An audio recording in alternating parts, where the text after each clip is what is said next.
Ah, Coraline. We're talking about Coraline again as there is a new re-release coming out in theaters this year for its 15-year anniversary. Growing up, if you weren't arguing between which was better, Toy Story or Shrek, then it was probably between Nightmare Before Christmas and this film. The movie, of course, received critical and, more importantly, commercial acclaim for its fluid animation style and enrapturing story, which, while is always prevalent in the animation field, done in stop motion, and it just elevates to a whole nother level. Adding on to the fact that, of course, there was a little bit of help along the way, as it was adapted from the book by Neil Gaiman. Now, funnily enough, I personally didn't actually engage with this movie until I made a video on it last year, but in the time since my first watch, my admiration for this film has grown and grown. The design of the world is unnerving yet beautiful. The character designs are so distinct from each other yet still feel real and believable, and the story is just the perfect balance of scary and heartwarming, a real child's first horror, and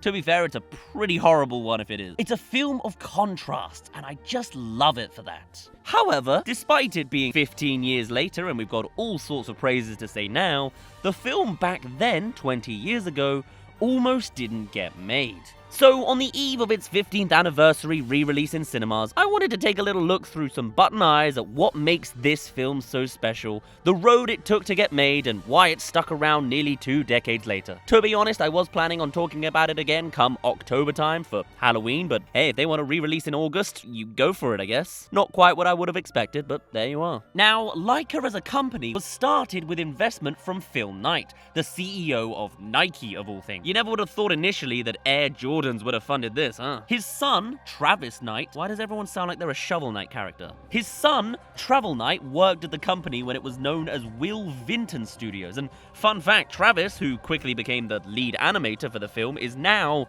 the CEO of the company as well, so maybe there's an argument for nepotism in all walks of life. What a surprise. When Phil Knight took control of the company, they commissioned 2 projects, a CG film called Jack and Ben's Animated Adventure, which we will be making a cancelled video on at some point, and Coraline. A series of layoffs would threaten one of these projects, and luckily for us, it was Jack and Ben that fell so that Coraline could rise. But of course, that wasn't the end of Coraline's troubles. Oh no, there's all sorts. Much like how Coraline is neglected in the film, studios refused to listen to the pleas of Laika to find a distributor. Most studios were pivoting towards mass-producing 3D animated movies at the time, and very much moving away from the archaic and incredibly slow processes that is stop motion. The film's own producer, Bill Mechanic, wanted the film to either be 3D or even considered making it in live action, and that would have been a very different movie, wouldn't it? Can you imagine some of this movie in live action somehow? The bit where Spink and Forcible unzip themselves and come out younger and thinner would have been absolutely traumatizing, especially to a younger audience. They're going to announce a live action Coraline one day, aren't they?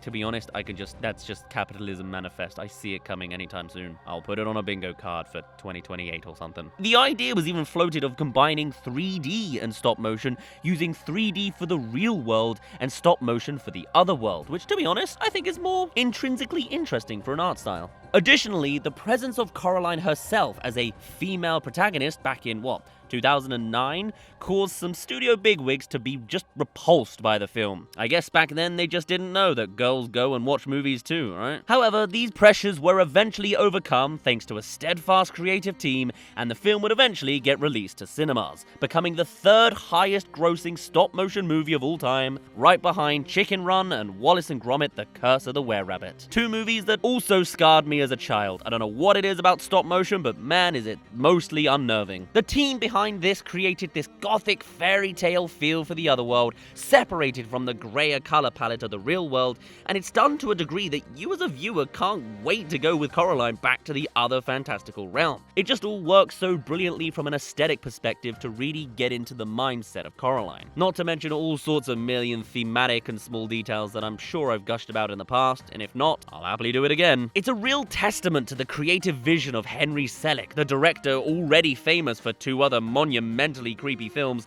The Nightmare Before Christmas and the 1996 James and the Giant Peach.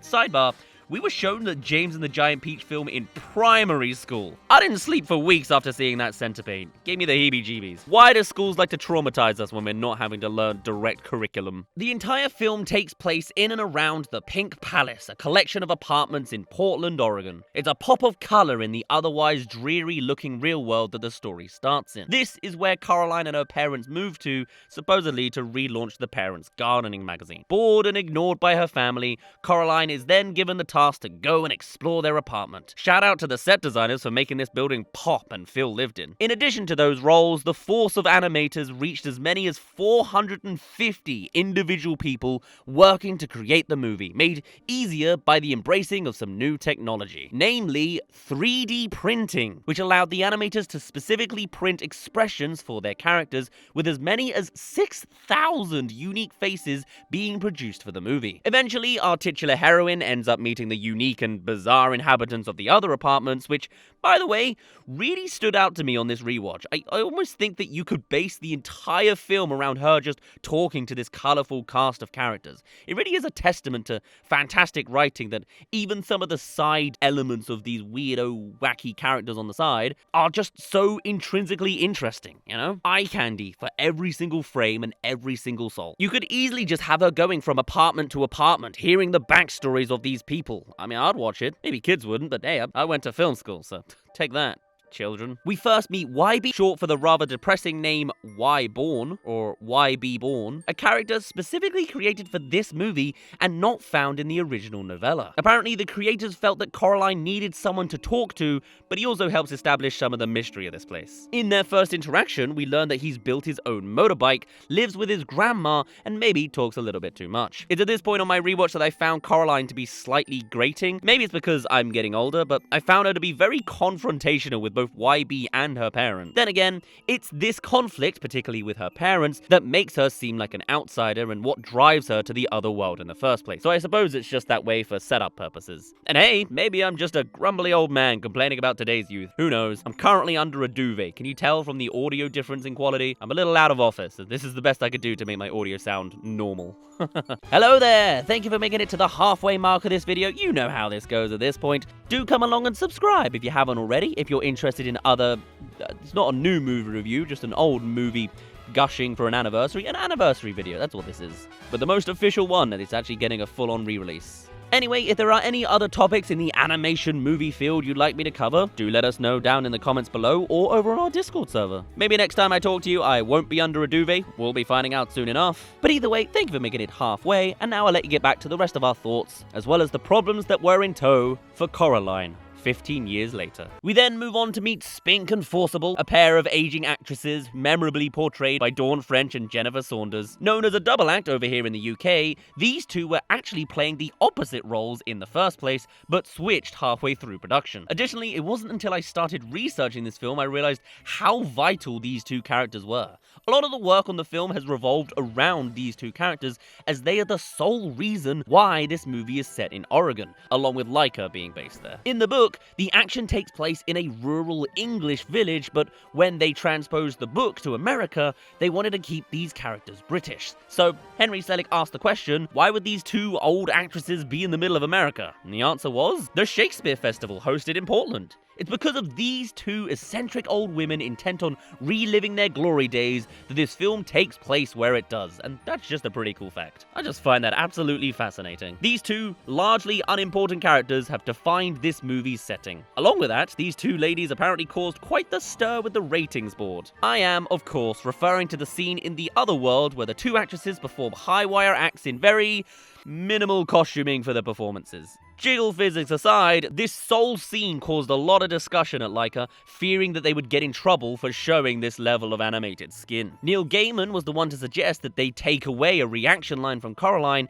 and give it to Miss Forcible instead, so that the young girl wasn't reacting directly to what she was seeing, and this seemed to dissuade any fears that the crew had. And the last resident we meet is Mr. Bobinsky, a Russian circus maestro looking to create the greatest mouse circus to ever exist. And the fun fact I love attached to him is the fact that his little badge is actually a real badge reference, I believe attached to a nuclear power plant or dealing with nuclear energy, as if to sort of insinuate that this man has actually gone through a lot of radioactive energy, and only to make him all the more quirky and weird and a little bit outcast, and maybe explain some character traits on the side as well. He is as eccentric as Spink and Forcible, but with a macho attitude and all sorts of charm.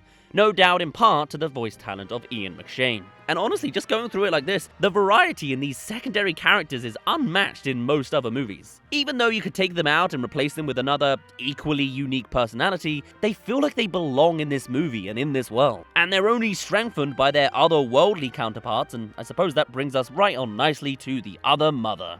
Now, I've already made a video about her reveal in my Changed series, but to add to what I covered back there, you get the vibe that something is off about her when you first meet her. Button eyes aside, there's an aura that she gives off that tells us not to trust our surroundings, as everything with her is a little too perfect, a little too sing-song. But when she reveals her true intentions, that's when this film goes from quietly unnerving to downright terrifying.